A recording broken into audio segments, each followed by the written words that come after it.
What you can see here is a part of the future data transmission in the X area, and that's what we want to talk about today with Roolf Wessels. But first of all, the X area is said to have more traditional structures. How can it be connected to the intelligent communication structures? Yeah, you're absolutely right. The process industry, and in particular those areas which are subjected to the explosion protection measures, are very slow in adapting new technologies, innovative technologies. And there are two reasons for that, in my opinion. First and foremost, it's about safety, so the hazardous area standards, which are really putting a lot of limitations on what kind of technology you can easily use in a hazardous area. And the second reason is the availability requirements you have for equipment in the process automation. That's simply because a failure of just one device or partial or part of the plant can easily ruin an entire batch, and that can very quickly cost tens of thousands, if not hundreds of thousands of dollars or euros. And so availability is very important, and that means the plant operator thinks not only twice, but probably 3 times easily before he decides to go with the new technologies, rather than putting all his money on a technology which has been proven in use for decades already. And many companies thought, well, they've chosen Pepperl+Fuchs products and solutions, or e-com products and solutions. Which role do they play? Well, there are several trends, obviously, even in the process automation industry, to adapt new technologies, and one of which is, for example, APL, Advanced Physical Layer, which basically brings you the Ethernet technology into hazardous areas. Which of course is a prerequisite actually to adopt digitalization in the process industry. NOAA, Namur Open Architecture, is another idea which actually allows to use new technologies side by side with the existing, what we call automation pyramid, without any impact on the existing communication and infrastructure. But besides that, and if I put on my e-com glasses now at this point, then we also talk about smartphones and tablets, which now can be used, actually for several years already, can be used in hazardous areas as well. And that brings you a new range of possibilities and technologies directly on site in the field. Okay, so you mentioned the e-com glasses. Well, thinking of VR glasses or stuff like that, you maybe have a picture in mind, for example, from Mission Impossible and so on. You put on your glasses and there's a camera here in the side and you have a head-up display on the glasses. So that's not the truth right now, or not what we are talking about now. What do you have in mind, or what are the benefits of these e-com glasses? Show them us. Yeah, Mission Impossible, that would be nice, that would be cool. Unfortunately, that's not what we're talking about here. And I guess we have to clarify the term glasses here indeed a little bit. When you talk about glasses, like what you have, what I have here, then that is always something which is sitting in front of your eyes.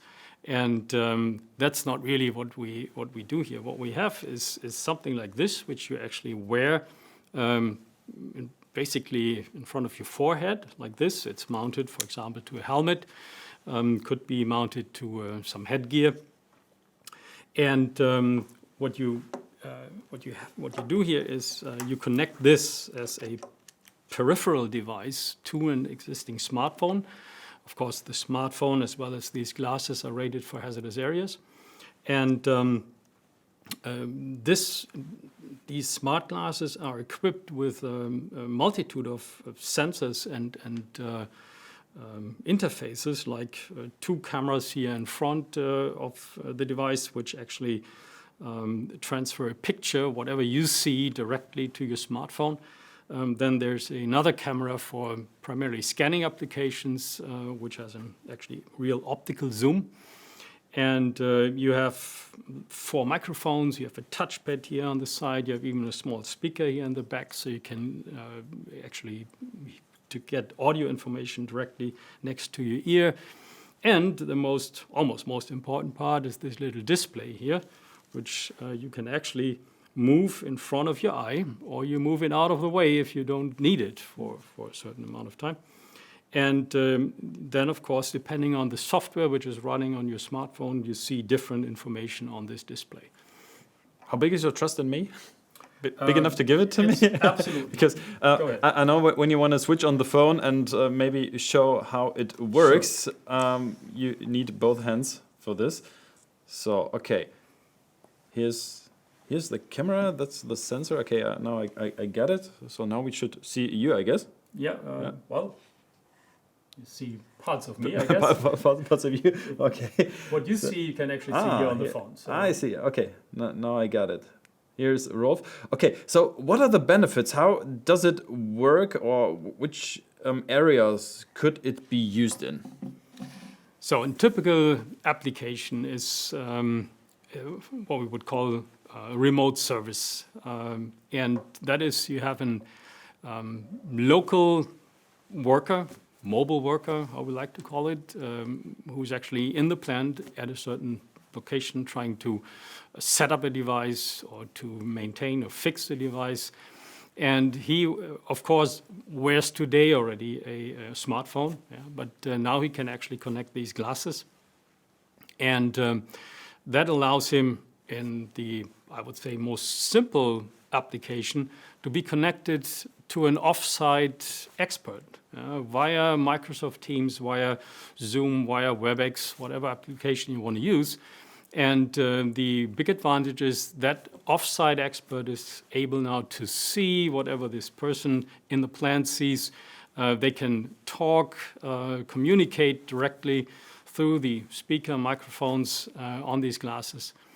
And he can also provide direct information to the person. The off-site expert can provide information to the person on-site through this display, which he has in front of his eye, and instructions, manuals, data sheets. The next level, of course, is you use really a remote special software package, which then allows you to do all that automatically. You basically have a complete digital process in the background. You pull information from your asset management system by, for example, scanning a digital label on the product which needs service or maintenance. And then you get all the necessary information automatically. You like manuals, data sheets, instructions.